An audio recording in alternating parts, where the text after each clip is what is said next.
Buenas tardes, estamos en comunicación con el doctor César Landa, ex magistrado del Tribunal Constitucional y especialista en la materia, quien nos explicará sobre la medida adoptada por el gobierno a raíz del COVID-19. Buenas tardes, doctor.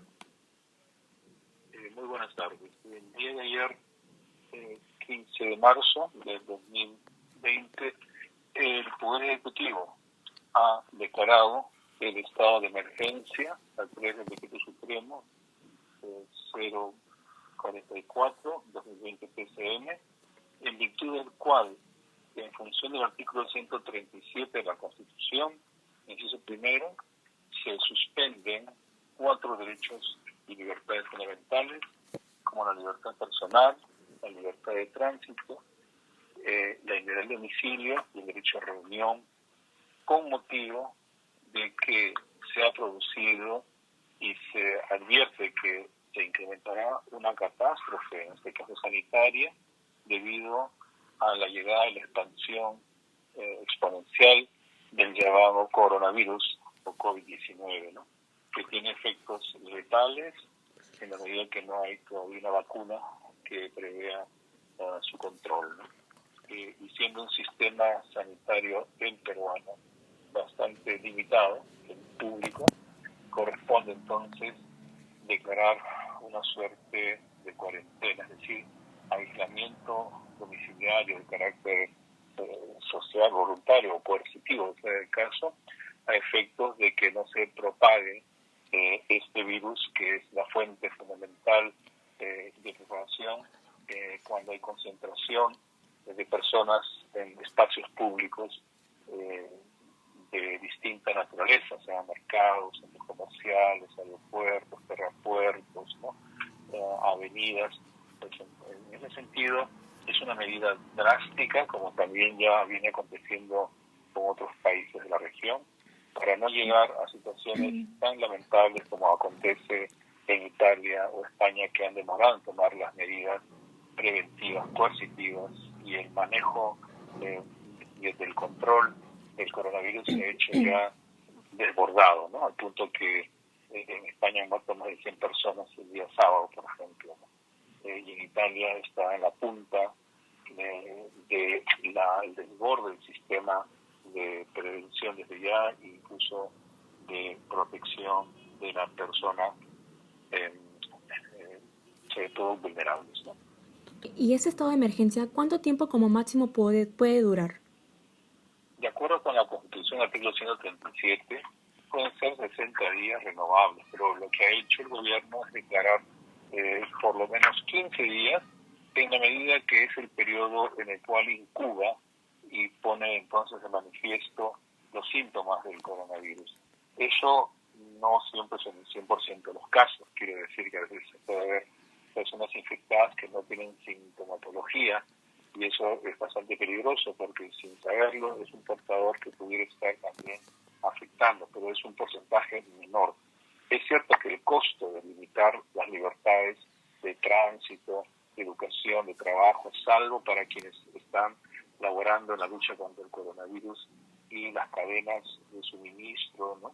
Y de abastecimiento para quienes hacen esta labor médica, ¿no? Sanitaria, preventiva y control, es un malestar que se justifica, ¿no? De modo tal que la finalidad es legítima, ¿no? De contrarrestar la medida es la necesaria, restringir los derechos, y en estrictamente proporcional de 15 días. Ahora, salvo que en 15 días la situación de la pandemia haya llegado a niveles que requieran tomar mayores medidas, como la extensión, por ejemplo, ¿no?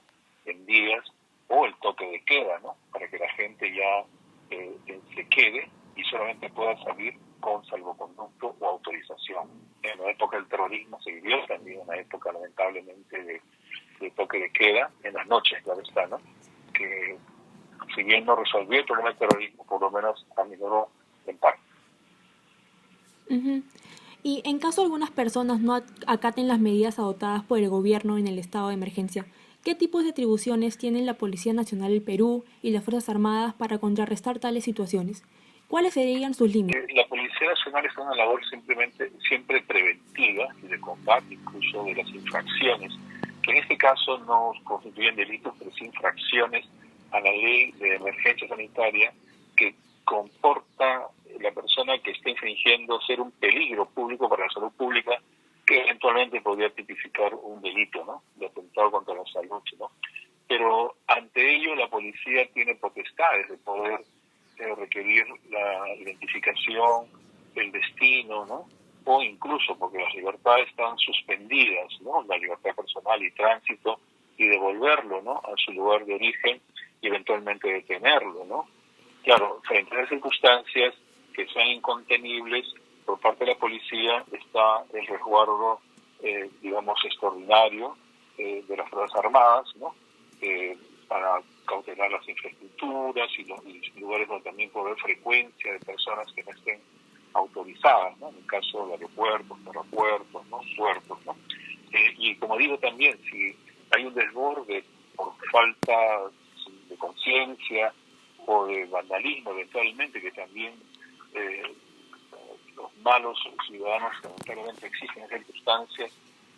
Ayer, por ejemplo, han querido exportar mascarillas, ¿no?, que se están usando, ¿no?, pero contenidas con cocaína, ¿no?, se han descubierto por la policía en el aeropuerto, ¿no?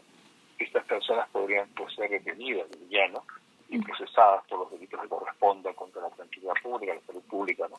Y eso de paso también hay que señalar que puede haber abusos y excesos de la autoridad encargada del registro, control, ¿no?, de la libertad de las personas sobre el tránsito, y frente a ello la Constitución prevé en el artículo 200 el habeas corpus o el amparo, dependiendo, ¿no?, si se trata de un derecho distinto a la libertad personal como derecho a reunión.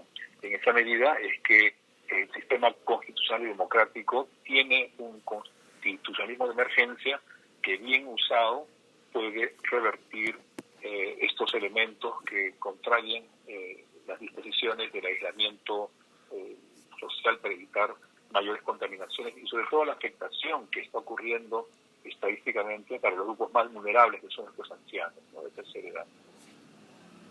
Y con respecto a los extranjeros que se encuentran todavía en el Perú, o los peruanos que se encuentran en el extranjero, especialmente en países que han cerrado sus fronteras, ¿existe todavía alguna vía que les permita regresar a sus países?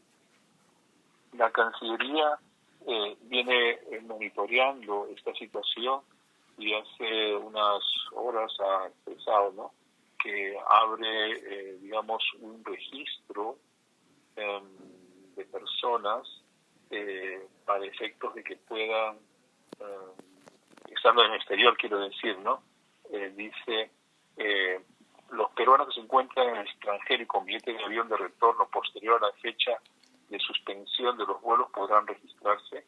Este empadronamiento busca contar con información sistematizada que permitirá buscar alternativas y abrir vuelos adicionales de retorno. Es decir, sí se está buscando por parte del gobierno peruano no dejar abandonar a los peruanos en el extranjero, que por razones que hayan estado allá de paseo, viviendo, lo que fuera, o tengan que retornar al Perú, ¿no?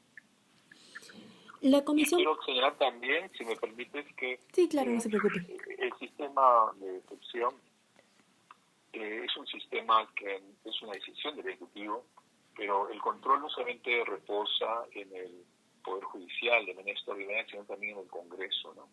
Porque de la declaratoria de los estados, sea de emergencia o incluso de sitio, estado de excepción, se tiene que dar cuenta al Congreso. Y el Congreso, el día de hoy, en una ceremonia privada, debe estar instalándose, y la primera función será recibir, entonces, no solamente para dar cuenta de los decretos de urgencia que ha dictado durante el interno parlamentario, ¿no?, o las medidas adoptadas, sino también, en particular, la declaratoria de los estados de excepción, con lo cual la responsabilidad también va por parte de los legisladores en su función de fiscalización, legislación, implementación, de trabajar unidamente, ¿no?, con el gobierno, que tiene una responsabilidad prioritaria de los servicios de salud, ¿no?, pero también de control, ¿no?, de la entrada y salida de personas del territorio, ¿no? Se me adelantó la pregunta, doctor. El día de hoy ha habido una conferencia de prensa donde se mencionó el alza de precios. En su opinión, ¿cuál debería ser el rol de Indecopi ante esta situación? Yo creo que la Constitución prevé precisamente que el presidente de la República tiene facultades para establecer lo que se llama los decretos de urgencia en el artículo 118, número 19. Dictar medidas extraordinarias mediante decretos de urgencia con fuerza de ley en materia económica y financiera cuando así lo requiere el interés nacional y con cargo de cuenta al Congreso. Entonces, una de las medidas que se toman, que se está tomando en España, por ejemplo, que es una democracia, ¿no?